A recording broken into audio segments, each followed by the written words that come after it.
think it's an exciting time for the field. So much is going on. We mentioned before about technology and changing how we evaluate people and assess people. So certainly technology is going to change what we're doing and how we're interacting with employees. I think a big part of it is many organizations have really taken to doing some analysis, some data analytics with information about their workforce so that they can make their workplaces places where people are more satisfied, more productive, less likely to leave.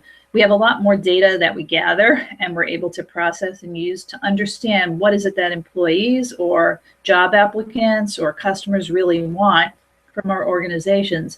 And this is an exciting time because I think you're going to see new ideas and new developments coming out as people start to really leverage all the information we have available on employees and try new things about how we work. I think another thing that's happening is people's work arrangements are changing. Many people have very non-standard traditional relationships with employers. People work on contract. People are more likely to work part-time. People are more likely to work for themselves. And so their relationships with organizations are going to be different. And organizational psychologists really need to investigate and understand what those employee relationships are going to be like with these different ways of working and different arrangements for work. I think this is the best time that I've seen for IO psychology in terms of employment and opportunities. There are more jobs out there that I've seen before, not only in the academic world, but also in the industry. There are new opportunities. So the last 5 PhDs that I have placed, they've all been in healthcare, for example. Either they work for hospitals or they work for schools of medicine. That wasn't available 5-6 years ago.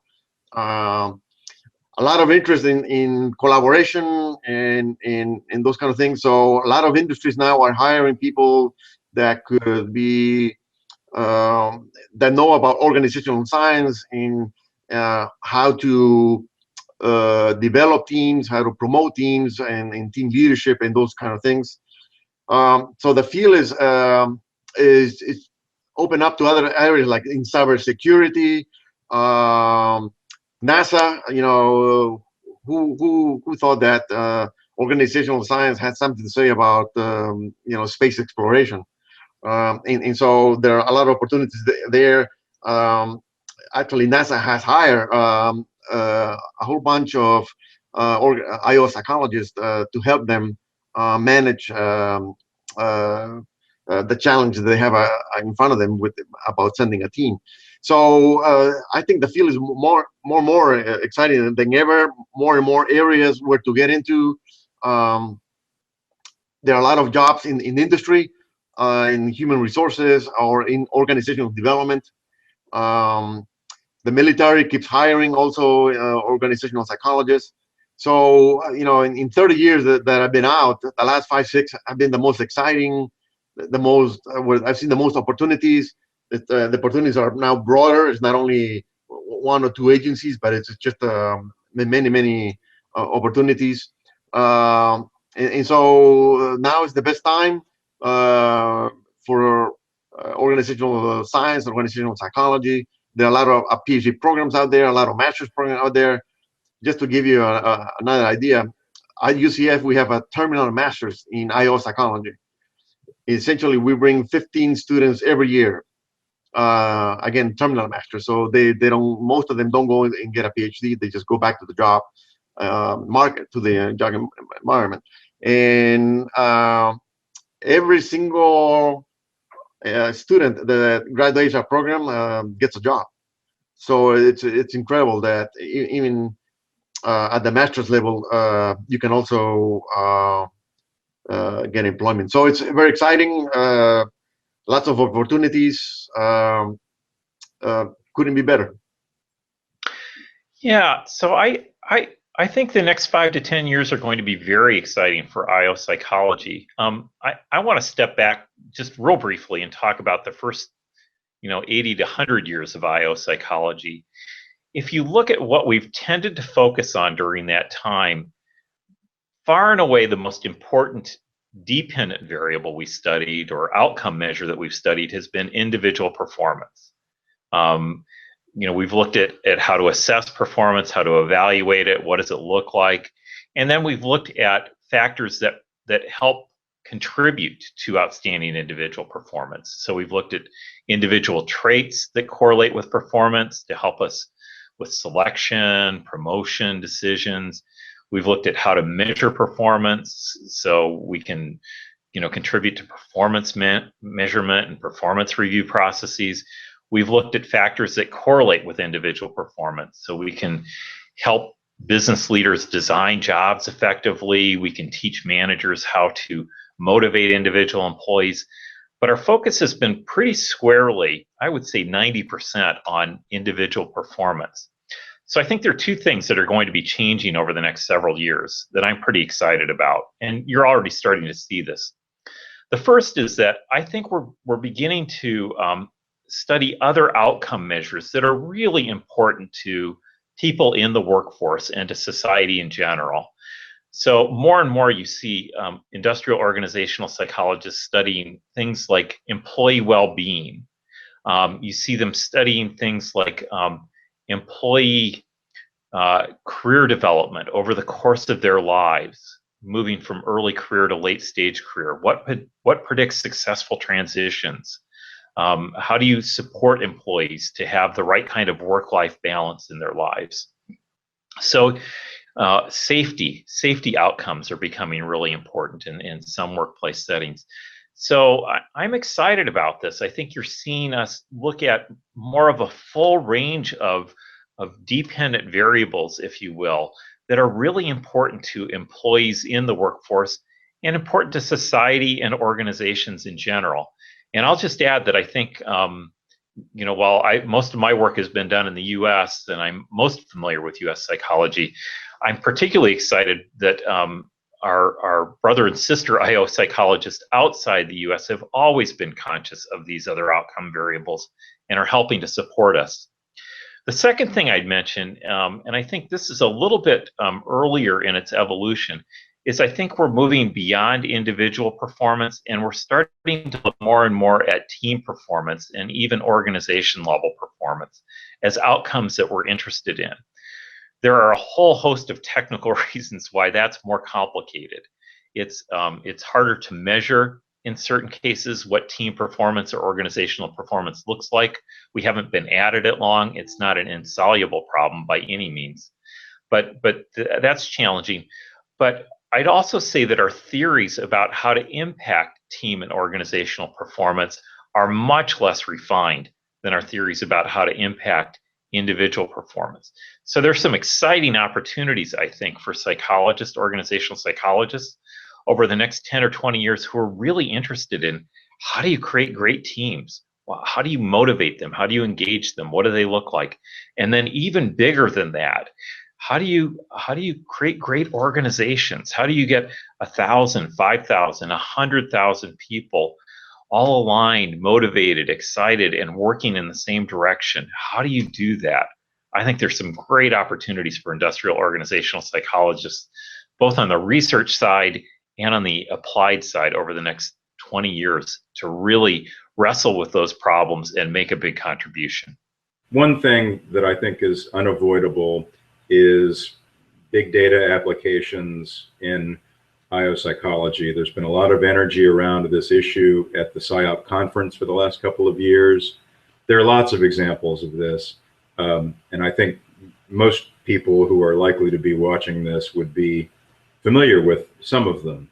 Organizations are using all sorts of information found online to hire people.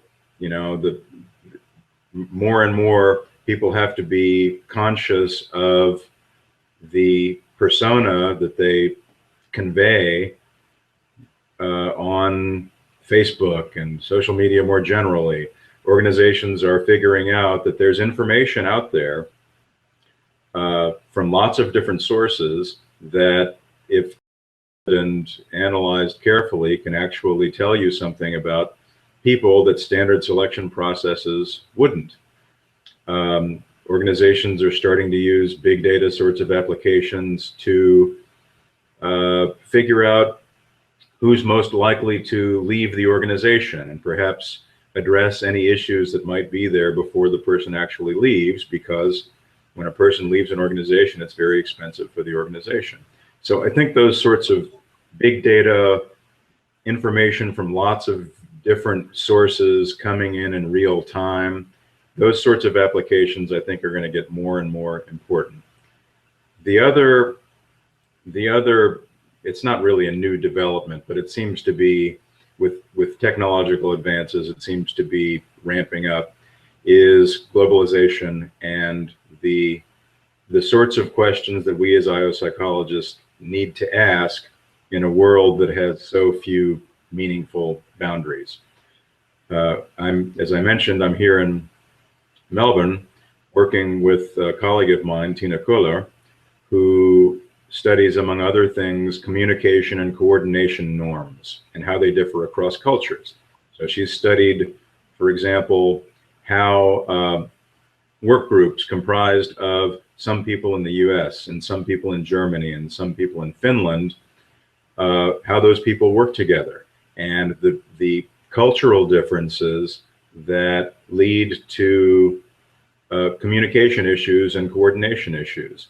There are cultural differences with regard to really simple things like Americans are much more likely to just say, yes, I'll be sure to get back to you within 24 hours without really intending to do so. Whereas the Germans and the Finns, if they say that, they actually mean within 24 hours. You can imagine that that would create some difficulties in communication and trust, and this would especially be true when communication is largely electronic. More and more of these issues seem to be arising in the modern workplace, and we are quickly, I think, coming to understand the need of the global workplace to understand some of these globalization issues as they relate to IO psychology. So when it comes to the future of IO psychology, I think I tend to be an optimist, and I know people who aren't. A lot of things are changing. There's a lot happening in our field these days. My guess is that the typical undergraduate student, even the typical graduate student, may not be aware of it and probably doesn't find it that interesting, and I certainly appreciate that. But we see, for example, in the consulting business, a lot of mergers and acquisitions, smaller companies being built by bigger companies. We see the intrusion of big data and the idea that big data can be a solution to how we solve problems, HR legislation, people without IO backgrounds trying to kind of hone in and do the things that we do.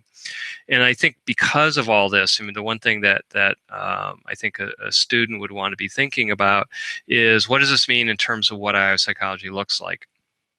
However, when you go back and look at what IO psychology looked like 20, 30 years ago, if you picked up a textbook from that long ago, you're going to see very similar chapters in the textbook to what you're using now. That job analysis matters, helping organizations figure out ways of selecting people, understanding what makes someone an effective leader, how do we motivate people within organizations. So the fundamental questions really stay the same. The approaches change a little bit. But one of the things I think is really important to understand about IO psychology is, in the end, it's not just a content, it's not just a topic in a book, it's a way of thinking about a problem. What you learn in IO psychology is the importance of using data, the importance of using research to solve problems that matter to organizations. And from what I've seen, organizations always have problems, they always will. And I think IO psychologists, although the roles are going to change a little bit, are still going to be applying the same skill sets, the same knowledge areas that you're learning to help organizations solve problems for as far out as I can see. So I see the field continuing to grow as the public becomes more aware of what IO psychologists do and how our science can be applied to benefit organizations and societies. So this is creating a growing demand for our training programs and services, and this, of course, is great news for students who are interested in pursuing a career in IO. Our work is having a big impact in a diverse areas such as space exploration, healthcare management, and cybersecurity. So again, I think there are great opportunities ahead for individuals interested in this field. I also see technology having a big impact on workers and how work is done and how organizations are designed. So I think that is going to open up new avenues and opportunities for IO psychologists as well.